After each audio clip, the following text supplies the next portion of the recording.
el doctor Gonzalo Armas. Gonzalo, ¿cómo te va? Bienvenido. Hola Juan, bienvenido. Bienvenido. Muchas gracias por la invitación. Un saludo para vos y para toda la gente que está escuchando, por supuesto. Bueno, yo lo contaba en el inicio del programa de que fuiste uno de los pliegos rechazados. Yo, sinceramente, le conté a la audiencia en el programa anterior, tenemos una amistad de muchos años, nos conocemos hace muchos años, por así uno se pone contento cuando, a los amigos, a la gente conocida, tiene estas posibilidades, sé del esfuerzo, sé la clase de persona que sos, y sé lo profesional que sos también.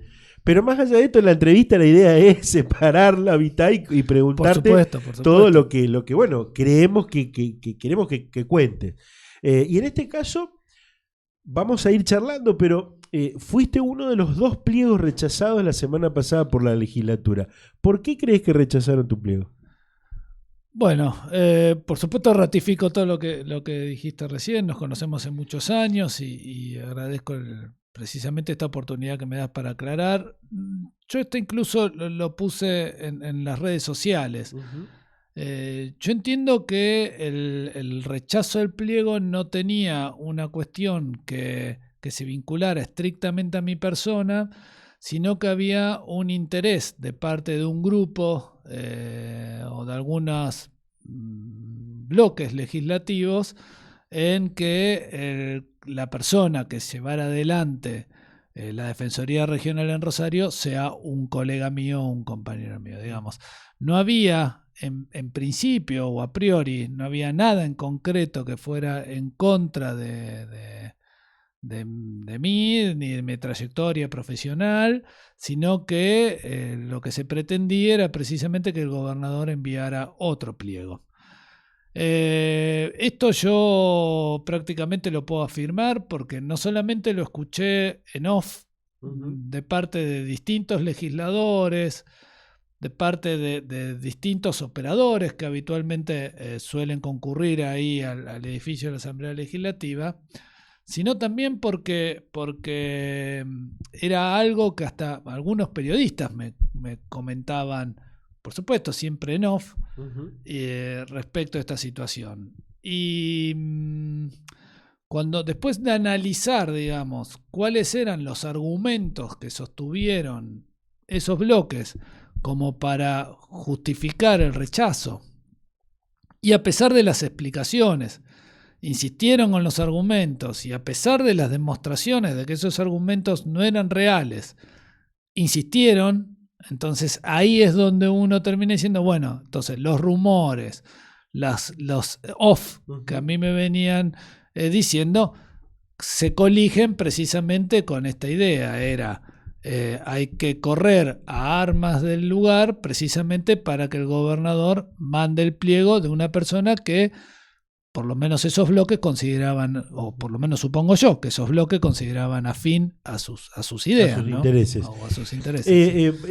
Te pregunté, arranqué fuerte, pero quiero que me cuentes, por ejemplo, porque fue largo el camino, ¿no? Fue largo, quiero contarle esto a la audiencia, que le contemos.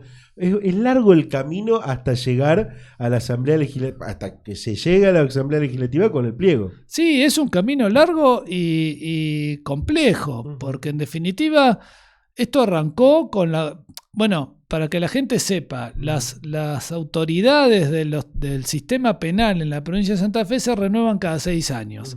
Es decir, cada 6 años hay que elaborar un plan y un proyecto de trabajo que es evaluado por un conjunto de expertos, y a partir de allí se eleva una terna, y luego de esa terna el gobernador elige entre los 3 elegidos precisamente por este jurado. Este proceso, además de largo, fue sinuoso, porque en la primera convocatoria se convocó un jurado, después hubo toda una suerte de debate político que generó que muchos de los miembros del jurado renunciaran. Otros miembros del jurado incluso fueron hasta recusados, si se quiere, por algunos de los postulantes, y después recusaciones que no prosperaron, pero después se generó todo un nuevo jurado. Nosotros, para poder presentarnos ahí, tuvimos que elaborar proyectos de trabajo, planes de trabajo que estimábamos realizar a cargo de la oficina por la que estábamos propuestos por las que nos proponíamos, que pensábamos realizar en los siguientes 6 años. Yo me presenté a 2 concursos, al de Defensor Regional de Rosario y al de Defensor Provincial. Los dos tuve que elaborar 2 planes de trabajo. Esos 2 planes de trabajo los tuve que defender oralmente frente al jurado y los 2 me fue bien. Terminé ternado tanto como defensor provincial como defensor regional. Elevaron la terna del jurado, insisto, luego de esa primera etapa escrita, luego una segunda etapa que tiene que ver con la defensa de oposición. Y una vez sometido al análisis del gobernador, el gobernador optó por remitir mi pliego con relación a la Defensoría Regional de Rosario, en paralelo que remitió el pliego de la doctora Estrella Moreno como defensora provincial. Imagínense que desde enero hasta abril prácticamente yo estuve muy abocado a este tema, pero por otro lado, en definitiva, lo que tiene el proyecto o el plan de trabajo no es más ni menos que la consecuencia de todo un estudio previo y toda una etapa de elaboración y todo lo que tiene que ver con el bagaje que uno va llevando consigo a lo largo de tantos años de trabajo, ¿no? Entonces yo a veces me pongo a pensar, o uno trata de ver lo que para el legislador, entiendo que es un tema importante, pero es un tema de análisis que le lleva unos días y unas horas, pone en juego, en cierta medida, toda una trayectoria laboral y pone en juego todo un trabajo, claro, que uno realiza precisamente para avanzar en ese concurso. Entonces, cuando llegás al final de todo, después de toda esa elaboración y todo ese proceso, que es desgastante, que a la familia también le genera complicaciones, porque bueno, o el tiempo que uno le dedica precisamente al trabajo, se lo priva a veces a la familia, y todo este tipo de cuestiones, cuando uno llega y se encuentra frente a alguna operación o algún golpe bajo fundado en alguna falsedad y se lo intenta explicar de buena fe, pero la respuesta es insistir con eso, entonces uno piensa a veces que es fácil, ¿no? Que se puede entorpecer la vida profesional de un sujeto en base a un interés personal, llamémoslo de esta manera. Con esto no quiero hacer una generalización, porque en realidad, yo insisto, hubo incluso en la Comisión de Acuerdos de la Asamblea Legislativa, hubo un montón de legisladores que me preguntaron bien, que me escucharon las contestaciones, incluso que sobre mis respuestas trataron de indagar sobre esas mismas respuestas para entender lo que uno estaba diciendo. ¿Qué quiero decir con esto? No es que uno pretende que el legislador se haga cargo de lo que uno dice, porque el legislador tiene su forma de pensar o su forma de ver las cosas y está perfecto, para eso está la Asamblea Legislativa. Lo que uno a veces le genera esta cuestión es decir, bueno, pero si lo que vos me preguntás yo ya te lo expliqué y me insistís, entonces, ¿qué tengo que decir? Hay una animosidad. ¿Y qué es lo que estás esperando que yo escuche? A mí me pasó en el caso puntual con un legislador, 3 veces me pregunté lo mismo, 3 veces le contesté lo mismo. Bueno, llegó un momento donde le tuve que decir, mire, por ahí no le satisface mi respuesta, pero es la que yo tengo. Respecto a una supuesta relación con la doctora Schuchmann, que con nadie a quien conozco de años también, porque la conozco desde que yo trabajaba en el Tribunal Federal, pero que esa relación, por supuesto, no interfiere ni podía interferir en lo más mínimo en lo que tenía que ver con la actividad que uno iba a desplegar, que era tratar de organizar los recursos humanos y materiales en la Defensoría Regional de Rosario. Cuando se insiste 3 veces y se le responde que en realidad no hay ningún vínculo directo y que es una relación laboral o profesional a partir de habernos encontrado cuando yo trabajaba en los tribunales federales, desde ahí para esta parte, bueno, y si insisten con la misma línea, es como ya es muy difícil poder explicar la situación. Entonces, insisto con esto, no es que quiero desprestigiar a la Asamblea Legislativa, ni mucho menos, ni muy por el contrario. Un montón de legisladores me escucharon, me contestaron, incluso algunos pueden haberme votado en contra de los que me escucharon. A mí me queda alguna cuestión que tiene que ver con los que, a pesar de las respuestas, sigan con lo mismo. Por eso yo planteo también a veces que, porque uno muchas veces, yo soy un ciudadano y también escucha ahora, sobre todo en campaña, uno escucha muchos discursos y uno escucha hablar de república, de división de poderes, de que hay que frenar los avances hacia intentar cooptar poderes extraños. Bueno, parece un discurso muy lindo. Ahora, cuando después uno lo analiza y lo coteja con las acciones de esos mismos dirigentes o candidatos, ahí es donde uno pone en tela de juicio. Bueno, ojo, la ciudadanía, como ciudadanos, tenemos que también aprender que no todos los discursos, por más bellos que sean, no siempre responden a la realidad del pensamiento del político, sino que a veces en realidad disfrazan cuál es la real intención oculta. Bien, me quedan 3 o 4 minutos para ir a la pausa. Tengo muchas preguntas para hacerte, así que vamos a ir a un cortecito y vamos a hacerle. Pero antes de ir al corte, te adelantaste con una pregunta que te iba a hacer. Durante las 2 o 3 semanas previas a que se finalmente, porque también en la legislatura lleva su proceso con las entrevistas hasta llegar por ejemplo, las entrevistas hasta llegar a la Asamblea Legislativa. Se hablaba puntualmente de tu pliego y por allí de la posibilidad del rechazo pura y exclusivamente por una cercanía a Saín y al grupo de Saín, que bueno, entre ellos está Nadia Schussmann. Lo escuchaste de esta forma, ¿no? Sí, lo escuché, lo leí. ¿Tenés relación con Saín? Hace 10 años que no lo veo a Saín. De hecho, yo creo que de la Asamblea Legislativa todos tenían vínculos más estrechos con Saín de los que tengo yo. Por lo menos supongo que más de uno de los legisladores lo debe tener agendado en su teléfono, cosa que yo no lo tengo agendado en mi teléfono. Sí lo conocí a Saín, por supuesto, no puedo negar que lo he conocido, pero vuelvo a lo mismo. Esto tiene que ver con una cuestión de trayectoria profesional. Yo trabajé en Buenos Aires en una época y trabajé hasta incluso en la Policía de Seguridad Aeroportuaria, que fue creada por Saín, exactamente. O sea, sí lo conocí en foros de seguridad, lo he conocido en lugares de debate profesional, he intercambiado con él más de una vez con alguna conversación. Ahora, así como conozco a Saín, o como conocéis, conozco un montón de personas vinculadas de distintas ideologías y de partidos políticos, de los cuales con algunos tengo buena relación, con otros no tanto.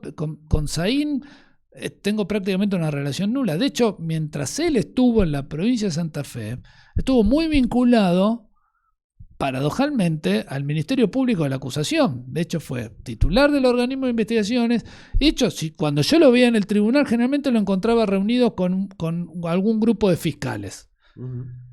Y sin embargo, esa relación no influyó en la labor, en lo más mínimo. En el resto de los pliegos, que hay gente que se ha vinculado con Saín.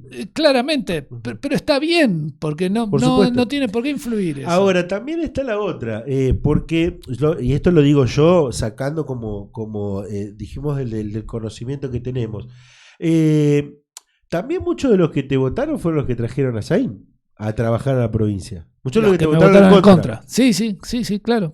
Sí, totalmente. Por eso digo, es lo que yo te decía antes. Si seguramente de esos legisladores, si quieren hablar con Saín, lo llaman desde su teléfono. Yo tendría que averiguar mi teléfono para hablar con Saín. A ver, Saín estuvo, para que se entienda, Saín estuvo hace poquito incluso presentando un libro con Carlos del Frade. Carlos del Frade. Y nadie puede atacar a Carlos del Frade de una persona, de un espía ilegal, por ejemplo. Sería ridículo pensar ese tipo de situaciones. De hecho, fíjate lo que son las paradojas también. Supuestamente, por lo que dice la prensa, el vínculo mío viene a partir de un tuit que yo había hecho con relación a Nadia Schussmann, en donde yo planteaba que para mí había una incompatibilidad entre espionaje ilegal y la militancia en derechos humanos, porque no encuentro un punto de contacto entre militar en derechos humanos y hacer espionaje ilegal. Y que con eso entonces lo que estaba como queriendo yo ocultar la cuestión del espionaje ilegal. Bueno, al día siguiente apareció un juez de cámara que dice que en rigor de verdad en la provincia de Santa Fe los hechos que se están endilgando a Saín y al grupo de Saín no se condicen con la violación a la ley 25250. Esto tiene que ver una cuestión técnica. La 25250 es la ley de inteligencia criminal. Es decir, para un juez de cámara no hubo espionaje ilegal o no hubo violación a la ley de inteligencia criminal. Después, la cuestión de espionaje y eso habrá que verlo que determina el juez en la causa penal. Yo insisto con esto. Ahí están interviniendo jueces, fiscales, querellantes, defensores, un montón de profesionales. Yo no estoy interviniendo ahí. Sería una osadía yo emitir opinión respecto a una causa donde no participo y que hay un montón de información que no tengo. En un ratito me contás, te quedás unos minutos y me contás, este programa obviamente lo escucha, lo mira mucha gente vinculada a la política y a los sectores políticos, pero también gente que está por allí en otra idea, en otro plano, el vecino común. ¿Qué hace un defensor público penal? Vamos a contarle. Y por supuesto otras preguntas más, porque en tu tweet, contando un poco sobre este tema, bueno, hablabas de operetas mediáticas, de golpes bajos, de operaciones falsas. Me vas a contar un poco de todo esto. Vamos a una pausa y ya seguimos charlando con el doctor Gonzalo Armas, del rechazo del pliego. Y en medio de un comienzo de un proceso electoral. No es menor esto. Democráticamente. De lunes a viernes de 13 a 15 horas. Con la conducción de Juan Francisco. En vivo y simultáneo por Radio del Plata Rosario FM 93.5. Y en Santa Fe por Radio de Noticias 91.9.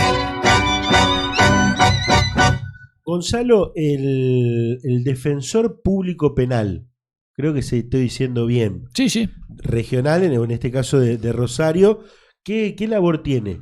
Sí, el regional en realidad es el que coordina a los defensores públicos. Yo actualmente soy defensor público y en rigor de verdad continúo en ese trabajo. Uh-huh. El defensor público es la persona que asiste a una persona, a un sujeto perseguido por la justicia penal, desde sus primeros instantes hasta el final de la persecución estatal. Siempre que esa persona no elija un abogado de su confianza. Básicamente, para que todos lo entendamos, y sobre todo para la gente que no está vinculada al sistema judicial, ¿viste siempre las películas cuando dice usted tiene derecho a designar un abogado, si no el Estado le va a asignar a uno para que lo asesore y lo represente? Bueno, nosotros venimos a ser ese abogado del Estado que va a asesorar y representar a la persona que es perseguida penalmente, precisamente. Tenemos solamente esa competencia, es a personas mayores de edad perseguidas penalmente por el Estado y hasta que termine eventualmente su situación con condena o no. En tu tweet yo te decía, hablaste de, algo ya contaste, algo un poco en lo que la respuesta que me diste, pero quisiera profundizar, si querés. Decías operetas mediáticas, los golpes bajos, las operaciones, falsedades. Bueno, un poco era lo que te decía antes. Y después algunas cuestiones que hasta el día de hoy no alcanzo a entender bien qué es lo que ocurrió. Porque, por ejemplo, una de las cosas que se me endilgaba era ser titular de algunos lotes en la provincia de Santa Fe. Una cuestión patrimonial. Sí, un tema patrimonial. Yo, no sé, la verdad que nadie lo dijo expresamente. En un determinado momento pensé que me preguntaban porque como que si yo era muy acaudalado o tenía un patrimonio muy, muy grande en función de eso, lo que no es cierto, digo, después hasta uno se ve a veces en la obligación de andar explicando determinadas cuestiones que tienen que ver con lotes que son de familia, herencia, donde yo tengo siquiera el 6% de lotes que están en las afueras, en la zona rural de la localidad de Arocena, lotes que están no edificados, a donde no llegan los servicios básicos, donde ni siquiera hay calles de acceso, y hasta que incluso están usurpados en el día de la fecha. O sea, valor comercial bajísimo. Entonces yo cuando me preguntan por esos lotes, esa cuestión, intento explicar un poco el origen de esos lotes. Y que incluso hice como una especie de broma, diciendo, bueno, a mí también me llamó la atención, porque claro, uno plantea 43 lotes, a cualquiera persona que lo dice, uy, esta persona un tiene acaudalado. un acaudalado, exactamente. Claro. Y muy lejos de eso. Y en realidad son también unos lotes que administra un familiar. Por lo tanto, yo no tenía la precisión exacta de la cantidad de lotes que eran, porque es un campo que se loteó también. Claro. Entonces, en el año 46, o sea, estamos hablando de hace mucho. Yo conozco el sector, por supuesto que sabía que esos terrenos soy parte dueño, y conozco, y he ido, y conozco la zona, y conozco algunos vecinos y todo lo demás. Sería una locura, pero de todas maneras pensar en que yo no sabía que tenía esos inmuebles, que de hecho después vi por los medios de comunicación como que los legisladores dijeron, algunos, que yo no podía dar explicación de esos lotes porque no sabía que los tenía. Digo, situación que me parece hasta absolutamente ridícula, porque de hecho expliqué todo el origen de esos inmuebles. ¿Cómo no voy a saber que los tengo? Si no supiera que los tengo, ¿cómo sé cuál es el porcentaje que poseo y dónde quedan y todo lo demás que expliqué en ese momento? Y insisto que tiene que ver con una cuestión familiar. Eso es donde yo digo, bueno, es mentira lo que se plantea, porque después me llamaban y me decían, ¿es verdad que vos tenés tantos inmuebles? Y tuve que andar dando otras explicaciones en off también, pero lo que había explicado. Claro. Entonces ahí donde reitero lo que te decía antes, vos das unas explicaciones, decís, pasa esto, pero se vuelve con el discurso inicial de que tenés muchos inmuebles o tenés inmuebles y ni siquiera sabía que lo tenías. Entonces vos decís, esto es mentira. Contaste de que un legislador te repreguntó en 2 o 3 oportunidades y fue y finalmente desoyó lo que le contaste. ¿Querés contar quién fue? Bastía, Fabián Bastía. Fabián Bastía. A quien no lo conocía de antes. Y no quiero hacer ninguna valoración valor, exactamente. Respecto a su persona. Esto es un hecho objetivo que ocurrió. Te votaron en contra puntualmente, por lo que tenemos entendido, los diputados del bloque de Puyaro, los radicales, también creo que los aliados, si no me equivoco, uno por ejemplo fue Walter Gione, y los socialistas. Sí, y creo que el bloque de Amalia Granata también. Claro, que es monobloque. Que es monobloque, sí. Que es Amalia Granata. 33. 33 legisladores le votaron en contra. La pregunta que me surge es, sigo pensando en esta diferencia, en esta cuestión de diferenciar las relaciones que uno tiene con los pliegos, porque también se ha hablado mucho, sacando lo tuyo, pero te habrás escuchado, de la relación y la conveniencia de algunos pliegos, tanto de estos como en algún momento de otros que estuvieron siendo juzgados en la legislatura, la cuestión de la conveniencia política para los grupos internos. ¿Lo has escuchado seguramente? Sí, muchísimo se escucha, y se escucha sobre todo... Te faltó lobby, por ejemplo, podríamos decir, ¿o no? No sé llamarlo así. Lo que muchas veces nosotros escuchamos ahí yo siempre, un poco también lo puse en el tweet. En definitiva, lo que se planteó acá, o por lo menos lo que yo visualicé, algo que habitualmente las paredes del tribunal suelen decir, de vínculos de determinados funcionarios con determinados grupos políticos. Siempre son comentarios, rumores, nunca hay nada cierto. Uno trata de no prestarle demasiada atención a ese tipo de rumores porque si no es muy difícil trabajar. Ahora, la realidad es que cuando todos los caminos conducen a un mismo destino, bueno, uno tampoco puede ser necio y uno tiene que empezar a pensar y decir, bueno, a lo mejor algo de esto hay. Claro. Y por eso yo lo que intenté, o lo que sostengo es, bueno, terminé visualizando esos rumores que en el tribunal escucho. Y que tiene que ver lo que vos decías, con algunas vinculaciones de algunos funcionarios judiciales con determinados grupos políticos. Algo de lo que se habló muchísimo en los medios de comunicación. Después, si vos me vas a preguntar puntualmente si tal o cual es de un sector u otro, por ahí yo desconozco. En el caso puntual, porque se me hizo mención con nombre y apellido y con referencia, porque además yo sé que hay vínculos con algunos de los bloques de la Asamblea Legislativa, porque fue funcionario público, ojo, también fue funcionario, compañero, fue funcionario público del mismo gobierno que fui funcionario público yo. Pasa que yo después trabajé también, porque yo me considero más un técnico que un político, trabajé en otros gobiernos y trabajé para otros partidos políticos, no así mi compañero, que creo que siguió vinculado a algunos partidos políticos. Bueno, cuando me plantean que de ese partido político lo que pretendían no era algo en contra mío, sino que lo que querían era involucrar que en este cargo estuviera alguien vinculado a ellos. Estamos hablando del socialismo. Yo lo voy a decir, el socialismo con, no recuerdo bien el apellido del profesional.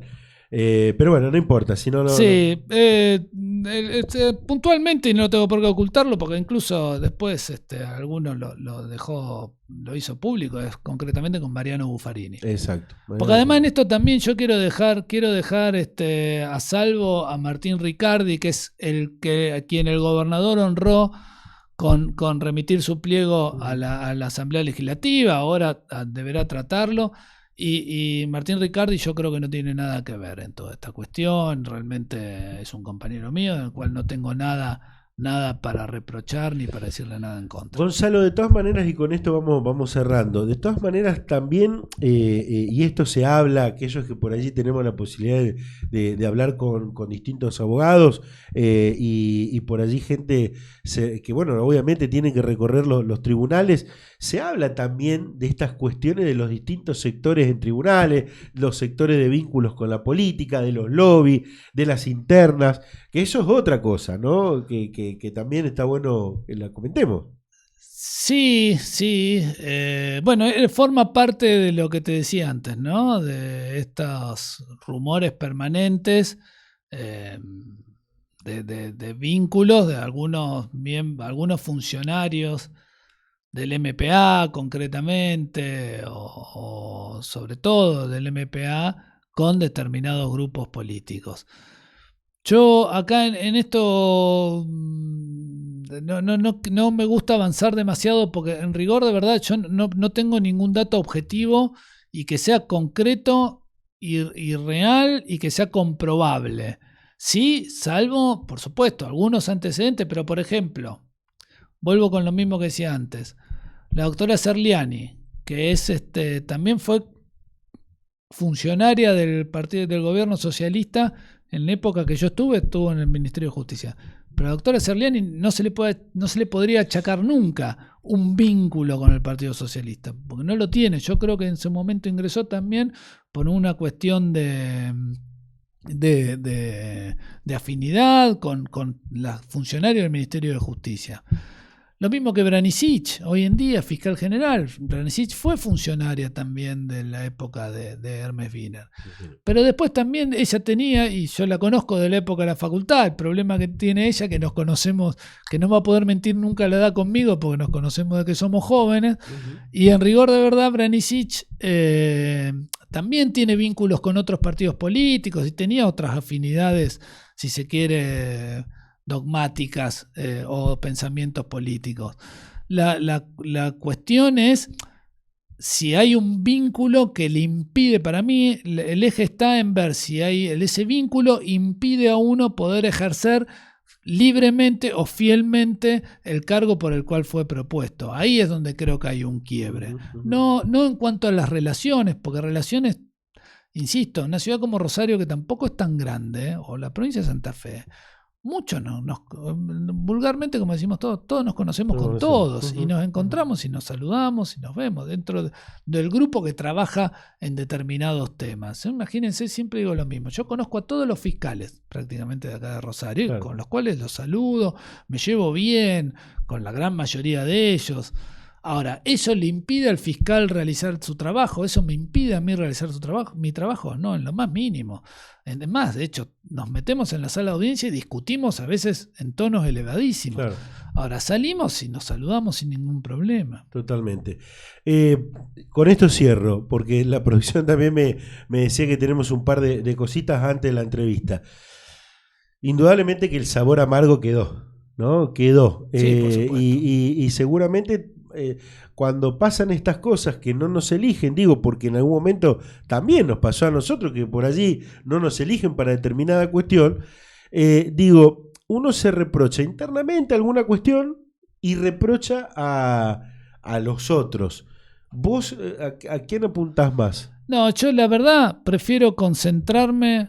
Y honestamente el dolor está, pero yo prefiero concentrarme, y es la parte que más me gusta dejar en claro, en las personas que realmente me avalaron y me bancaron en este proyecto.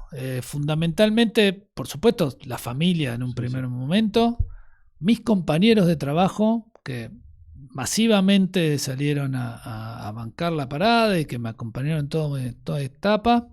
Los empleados del servicio público, también de otros miembros del tribunal, por supuesto, y especialmente también yo me sentí mucho respaldo en gente que hasta por ahí no debió haberlo hecho,